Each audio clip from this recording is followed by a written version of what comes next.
la curiosidad y la ilusión son el motor que le hacen descubrirse a sí mismo para reinventarse. Con una dilatada experiencia profesional en el mundo de la publicidad, tanto en Italia como en España, nuestro próximo invitado nos contará cómo ir más allá de lo establecido. Propulsor de la generación More, expresidente de Publiespaña, exvicepresidente de Mediaset, porque el talento no tiene edad, ni raza, ni nacionalidad. Hoy, en el camino del héroe, Giuseppe Tringali. Bienvenidos al camino del héroe y bienvenido a Giuseppe Tringali y muchísimas gracias por además abrirnos las puertas de tu casa, que además es preciosa. Y bueno, además de la presentación que he hecho antes, Giuseppe hace 1000 cosas que yo ya ni le sigo. Entre otras cosas es vicepresidente del Consejo Asesor Internacional del IE, presidente del Global Corporation Center, advisor de los accionistas Alchemy Iberia y de Pedersen Partners, además de autor de videoblogs sobre geopolítica, altos directivos y arte en el ABC.es.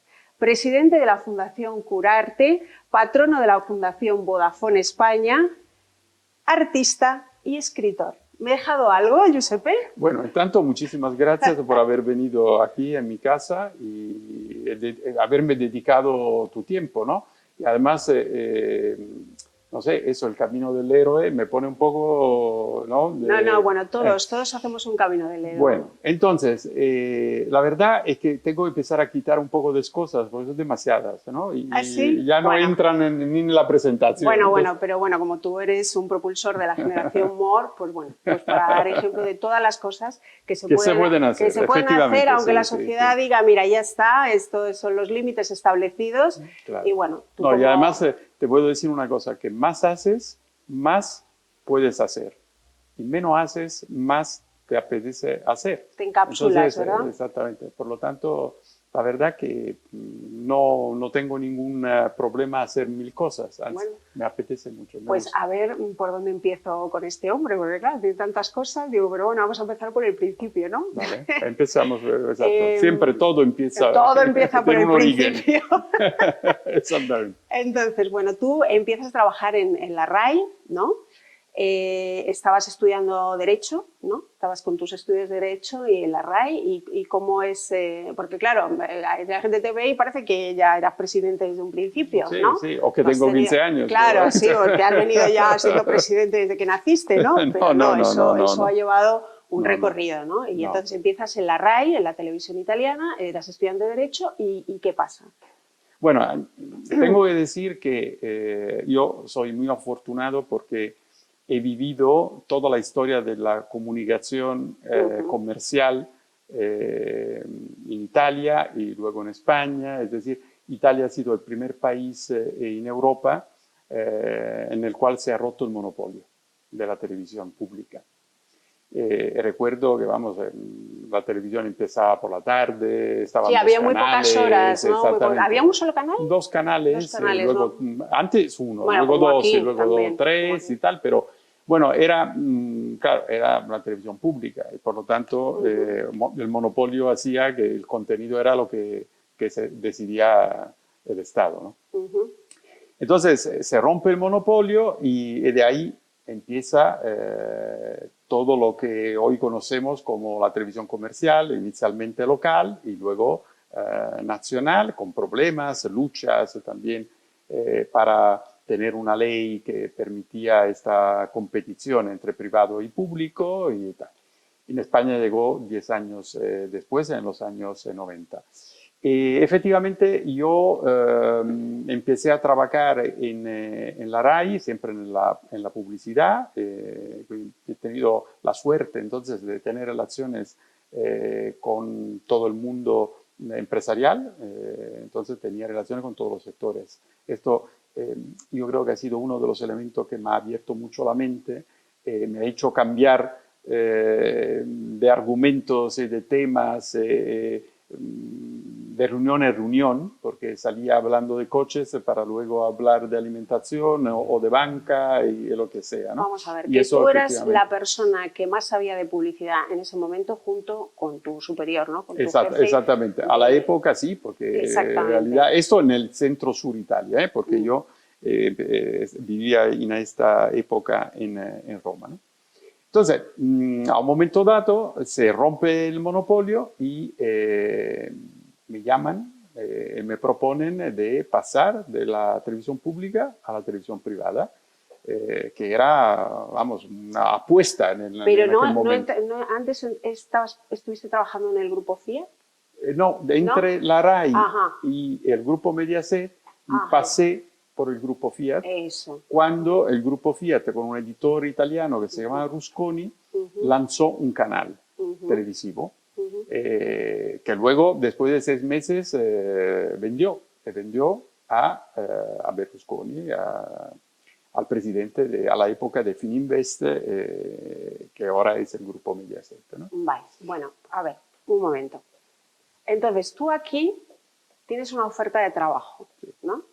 El grupo Fiat te hace una buena propuesta, ¿no? Una propuesta de ser... me ofrece de ser el responsable de la publicidad por el centro sur de Italia, en relación a este nuevo canal que había creado. Bueno, pues un puestazo, algo que te gustaba, algo que te apreciaban, te valoraban, pero ¿qué pasa? Viene Berlusconi y te ofrece irte con él, ¿no? Sí, yo inicialmente, te digo sinceramente, en realidad la historia es esta, que después de 6 meses venden y por lo tanto el grupo Berlusconi compra todo, la televisión y también todas las personas que trabajaban en la concesionaria de publicidad del grupo Fiat. Pero había hecho también un contrato con el grupo Fiat que todos los acuerdos que se hacían desde agosto hasta el final de año entraban en el acuerdo. Y por lo tanto el grupo me llamó y me dijo, queremos que tú te quedes y que sigues trabajando, porque todo lo que facturamos, al final el grupo lo reconoce y por lo tanto nosotros tenemos una ventaja económica. Y nada, yo soy encantado, porque además es siempre mejor pasar de una empresa a la otra, no porque te compren, porque te liguen, ¿no? Exactamente. Entonces, nada, me quedé y también con un plan en el grupo después de acabarse, digamos, de esta relación con el grupo Berlusconi y con el canal, la operatividad, me propusieron la posibilidad de quedarme en el grupo Fiat. Pero al mismo tiempo es ahí que empezó la relación con el grupo de Berlusconi, que me empezó a contactar y tal. Y yo había decidido en el fondo de quedarme en el grupo Fiat hasta que yo... Ya, yo te cuento, porque aquí llegamos a lo que es este canal es el propósito, ¿no?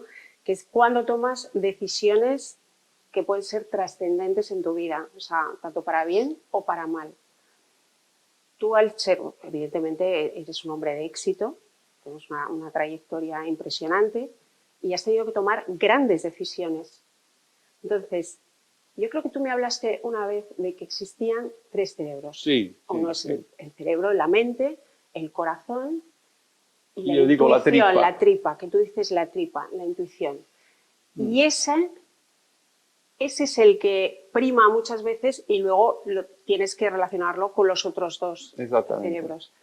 Cuando tú tienes que tomar una decisión de quedarte en el grupo Fiat y irte con un Berlusconi hasta entonces, que bueno, no era muy conocido, no es como ahora es, ¿no? Que ha hecho ese gran imperio, y tú tienes que decir ante algo muy seguro o arriesgarte a darte la torta, que es muchas veces en las decisiones que te pone la vida, ¿no? ¿Tú ahí cómo lo pasas? Ya ahí, considerando la historia, estamos hablando de años 70, ya fue un primer paso hacia el riesgo, entre comillas, porque el público era seguro y el privado, aunque se llamara Grupo Fiat, era inseguro. Entonces yo ya había hecho este paso hacia la inseguridad. Estabas ahí entrenado, ¿no? Claro, cuando del grupo Fiat, que de todas formas era conocido, consolidado y tal, decidí a un momento dado de pasar al grupo Fininvest, el grupo de Berlusconi, era una aventura pura, claro, total. Claro. Y ahí, evidentemente, la parte racional, por la parte del corazón, te decían cosas que tú escuchabas, pero tenías más que escuchar tu intuición. Exactamente. Y así pasó, así fue, porque a un momento dado la racionalidad la puse de parte, el corazón también, además estaba muy agradecido al grupo Fiat por cómo me había tratado y tal, y decidí que tenía que apuntarme a esta aventura. Vale, pero ¿cómo te sentiste? ¿Tú he tomado la decisión correcta? ¿Me he quedado en paz? ¿Estoy tranquilo? ¿Sé que es la decisión correcta? Bueno, la seguridad no la tienes, no. Pero sí que en el fondo era muy bonito, la persona, el emprendedor, era una persona hiperactiva, presente y además con grande ilusión en el llevar adelante este proyecto, con carisma muy potente y por lo tanto, bueno, esto era algo que a mí me atraía mucho, ¿no? Y bueno, y una decisión además que te llevó al bueno, es una decisión fantástica, claro. Porque he hecho una carrera espléndida y además en un grupo que ha sido el único que se ha quedado en Italia y que es internacional, porque por eso he venido aquí también a España a ocuparme de la parte de publicidad y por lo tanto he vivido 36 años de mi vida, yo creo, con una experiencia maravillosa, estupenda, con un aprendizaje increíble, ¿no? Bueno, y llega un momento, tienes 17 años, me parece que has estado al frente de Publi España. De Publi, ¿no? España, Publi sí, España. un poco menos, hasta el 14. Hasta el 2014, que, bueno, pues sales del grupo Mediaset. ¿Y qué pasa? Tú ahí dices, bueno, pues que esto no ha terminado, ni mucho menos, que yo tengo muchas ganas de hacer cosas y empiezas a emocionarte pues con diversas cosas, ¿no? Como, por ejemplo, de pintar, ¿no? ¿De dónde te sale? Bueno, esto de la pintura, Elena, tiene muy... A ver, yo entiendo que tengo espacio para mi creatividad en el 14, cuando dejo la posición de consejero delegado, presidente de Publi España, consejero delegado de Mediaset por la parte de publicidad, de ingresos, y me nombran vicepresidente de Mediaset. Entonces ahí, teniendo una posición institucional, me doy cuenta que tengo espacio vital, ¿no? para crear y tal. Entonces ahí empiezo a pensar a qué me gustaba hacer, cuáles eran las aficiones que podían ser interesantes para mí, para desarrollarme, para aprender otras cosas, para seguir aprendiendo, creciendo, considerando que yo tengo muchas inquietudes. Claro, pero la pintura no nació en aquel momento. La pintura nació en el 2003, 2002-2003. Y fue un amigo que me inspiró y considerando que yo, aunque todos los fines de semana, yo tengo mi mujer en Italia, entonces hago commuting constantemente desde hace mucho tiempo, cuando tenía la casa aquí en alquiler, tenía espacio para poder pintar. Entonces decidí, quiero probar, después de haberme inspirado este amigo. Entonces compré todos los materiales y empecé a pintar. Hasta que una amiga que le gustaron mis cuadros me consiguió una galería, empecé a hacer exposiciones y últimamente he hecho la número 7. Que vas por la séptima más... la primera fue en el 2004. Muy bonitos lo que has hecho, esta exposición de colores y bueno, a mí me ha encantado, de verdad que cuando la vi te dije, me ha gustado mucho, vi la anterior, tuyo también, que no sé cómo se llamaba el anterior. El anterior era Diversión, exactamente. Sí. Y bueno, hay una evolución como artista importante. A mí me ha gustado mucho. Yo lo hago porque me divierte, porque me libera, porque a mí me encanta expresarme en cualquier manera. O sea, lo que quiere decir es que normalmente cuando tienes una trayectoria de 30 y tantos años como tú, pues lo establecido por la sociedad es que te retires, ¿no? Y bueno, pues vivas jubilado y bueno, te vas al mar o tal. Perdona, claro. te doy la sensación de tener, de ser anciano. Yo tengo 40 años. No, ya, pero bueno, te digo que bueno, eso es lo que normalmente está como lo establecido, ¿no? Y tú de repente empiezas a hacer muchas más cosas de lo que hacías antes cuando trabajabas para una Bueno, yo multinacional. adoraba el trabajo que hacía. Sí, sí. O sea, yo siempre he tenido mucha ilusión por lo que hacía, en particular por cómo lo hacía, ¿no? Con mucha pasión, con mucha relación humana. Siempre me he centrado mucho en eso, ¿no? Pero hecha esta consideración, es evidente que ahora he descubierto, teniendo más tiempo, de poder avanzar en muchos otros campos. Entonces, enriquecer mi experiencia, mi conocimiento. Yo creo que el aprendizaje nunca se tiene que acabar, tiene que acabar. Y además, si tú tienes energía, si tú eres inquieto, si tú tienes curiosidad, bueno, y tienes tiempo, yo creo que lo mejor. Esto sirve además, primero, a la persona, a ti mismo, ¿no? Porque si el cerebro está en movimiento, también el físico lo agradece, ¿no? Y de la otra parte, es una manera para también aportar algo a la sociedad. Ahí va ¿no? Ahí te das cuenta de que tú tienes todo un bagaje y que toda esa experiencia que tienes, con eso puedes ayudar pues a los demás, lo que sea. Eres también presidente de la Fundación Curarte para ayudar a niños, ¿no?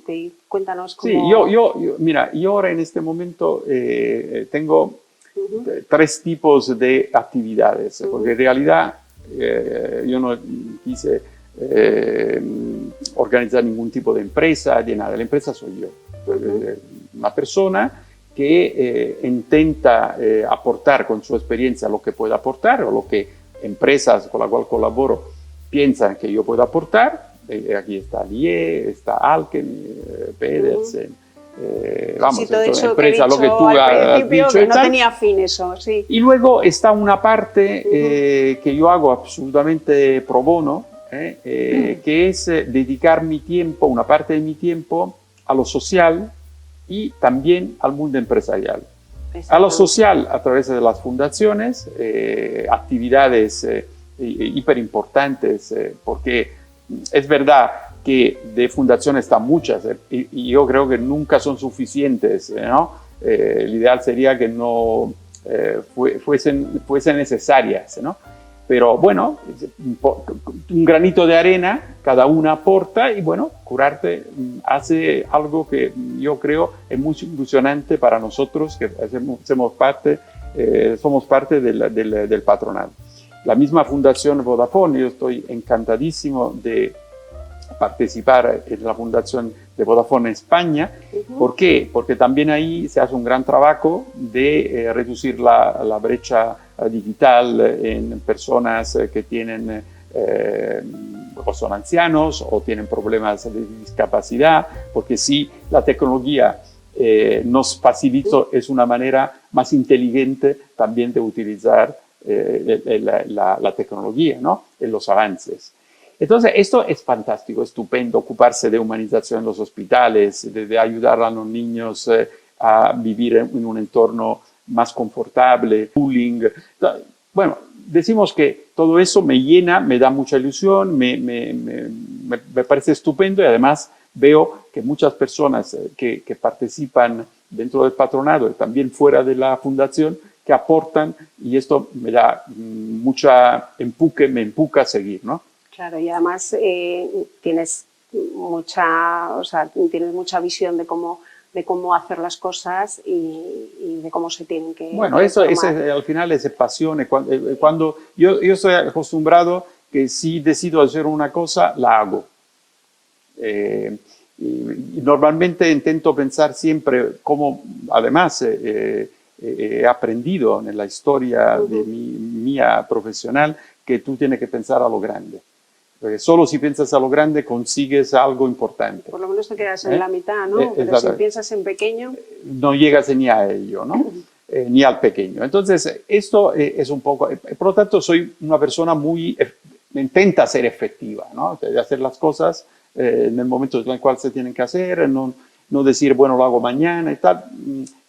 Además, porque hago tantas cosas y si empiezo a decir, esto lo hago mañana y esto lo hago pues mañana, no voy a hacer nada. Entonces, tengo que ser efectivo y quiero, es mi carácter y tal. Y aparte de eso, tengo toda la parte dedicada al mundo de la empresa y a las personas.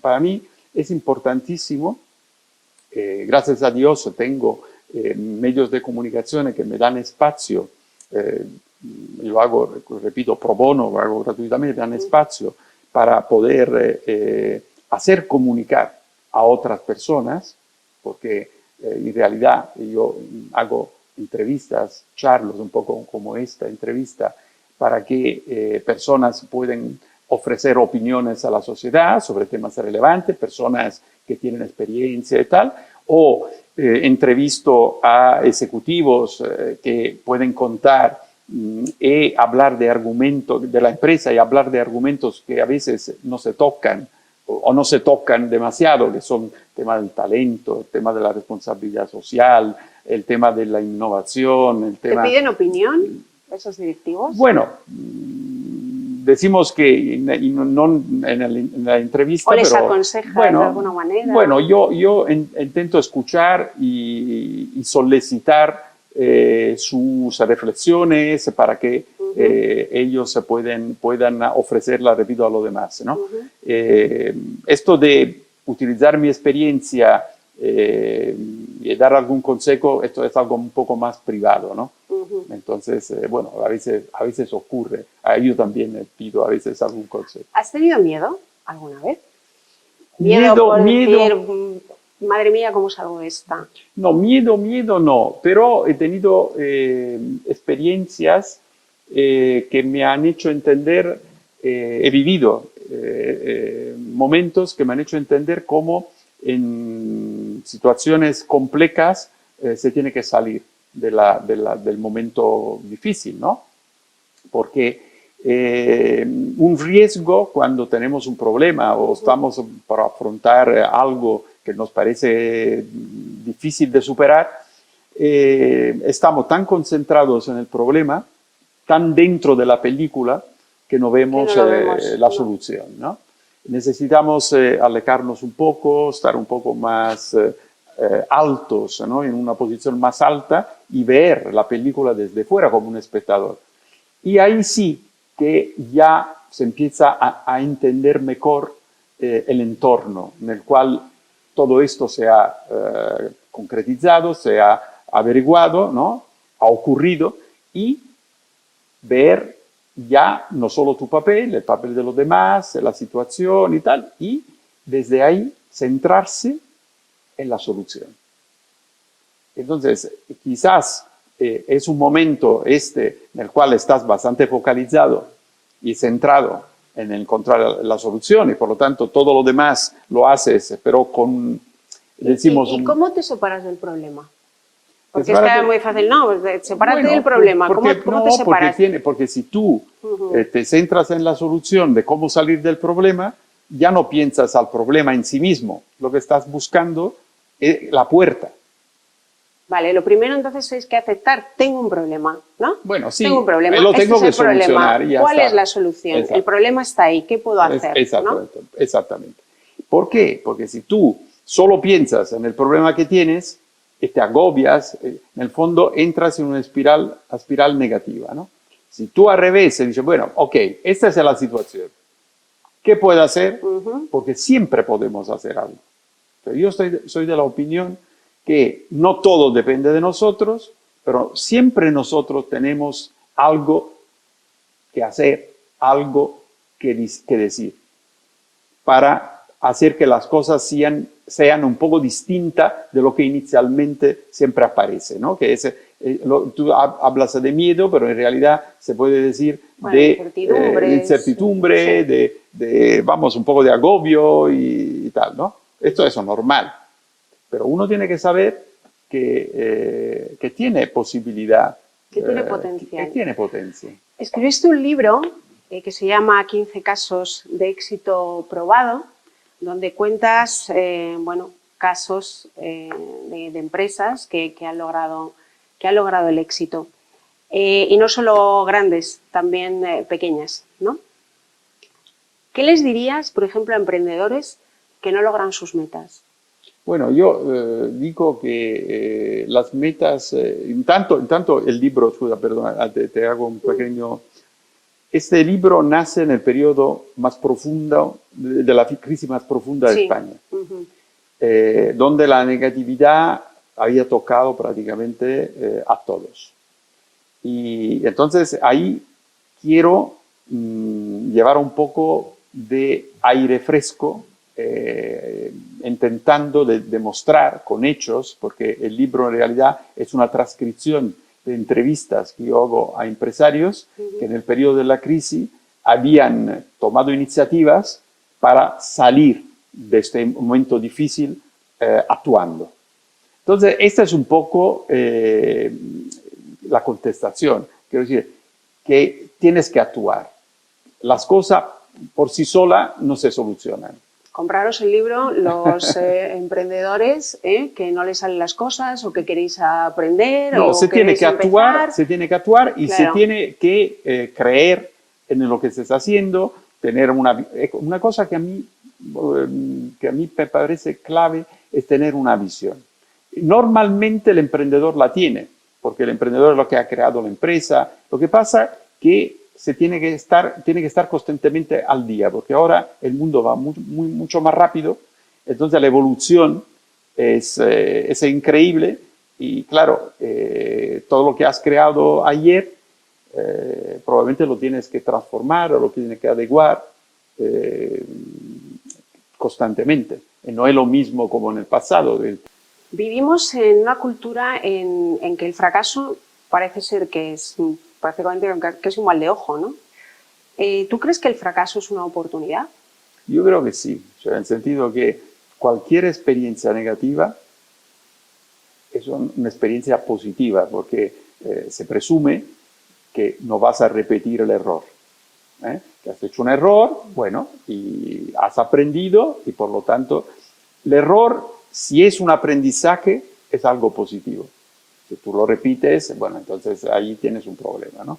Entonces, el fracaso no es algo negativo en principio, y además, en este momento histórico, a veces se avanza, por ejemplo, en la ciencia, se avanza fracasando, probando, intentando, y luego de repente se descubre algo, pero es mucho trabajo, es mucha lucha para encontrar soluciones, ¿no?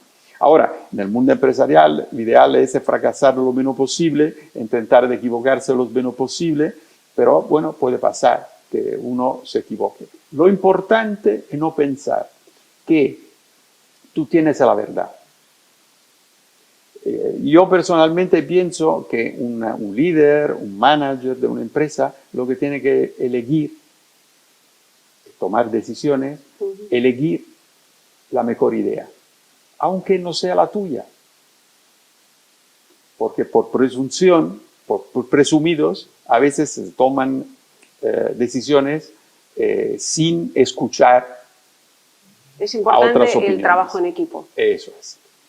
Eso es muy importante. Muy importante, además, ¿por qué? Porque en las empresas está gente válida, tú fichas gente que tiene cultura, que tiene experiencia y tal, entonces escuchar una opinión te puede ayudar a desarrollar no solo tu idea o otras ideas, crear ideas terceras, que son una suma de distintas ideas, incluida con la tuya y tal. Y entonces, y el hecho que la idea no venga de ti, bueno, fenomenal. Lo importante que luego, siendo que la responsabilidad es la tuya, sea tú que tome la decisión, aunque la idea sea de otro, para la otra persona será de mucha satisfacción y no pasa nada si no es la tuya. Lo importante es que esa es la mejor idea para la empresa en este caso. ¿Tú crees que el modo empresarial está cambiando en eso? Bueno, avanza. No, el momento es complejo porque sobre todo los líderes empresariales se enfrentan, tienen varios frentes abiertos, ¿vale? Pero es evidente que propio por este motivo se tiene que apoyar en el equipo. Tiene que tener el equipo el mejor posible, personas que son casi mejor que ellos mismos. Y eso a veces no siempre ocurre porque a veces tu equipo o la gente muy buena lo puedes ver como un competidor. Y eso es un error, porque mejor equipo tienes, mejor talento tienes, mejor tu liderazgo, siempre que tú eres apoyado. A la altura, evidentemente es porque tienes que estar a la altura. Más gente buena tienes, más a la altura tiene que estar de la relación. ¿Crees que es bueno tener expectativas? Yo creo que la cuesta, porque a veces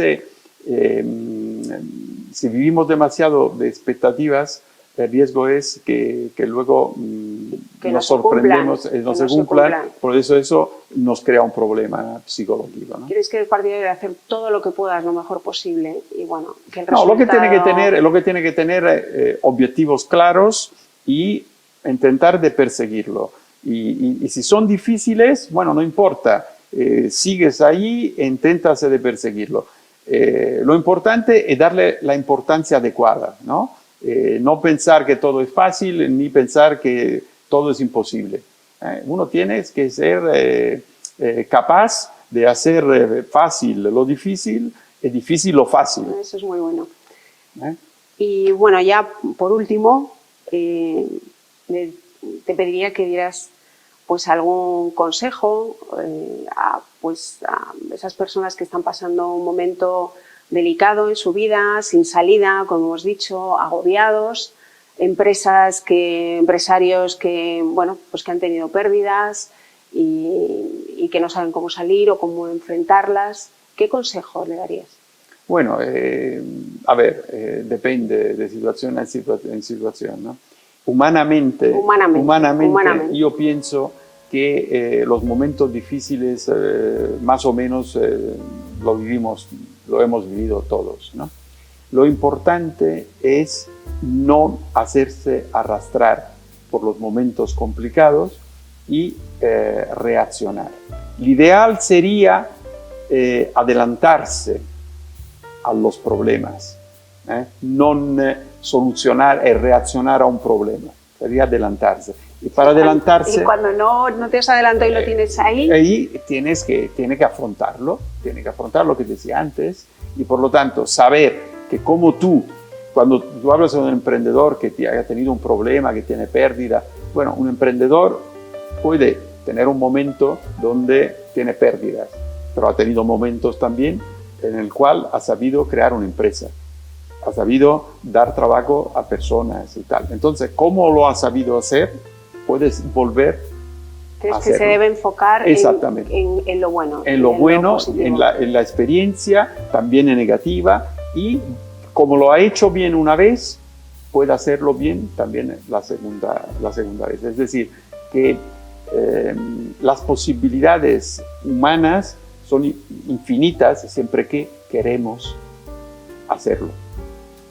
No nos pongamos límites personales, aunque tenemos dificultades que pueden ser también económicas, y exactamente por eso tenemos que actuar, porque si no, las dificultades económicas siguen ahí. Pues muchísimas gracias, Giuseppe Tringali, Pippo Tringali para los más cercanos. Esto ha sido todo por hoy en El Camino del Héroe. Si os ha gustado, por favor, suscribiros, darle al like y nos vemos pues muy prontito. Hasta luego. Gracias, Elena.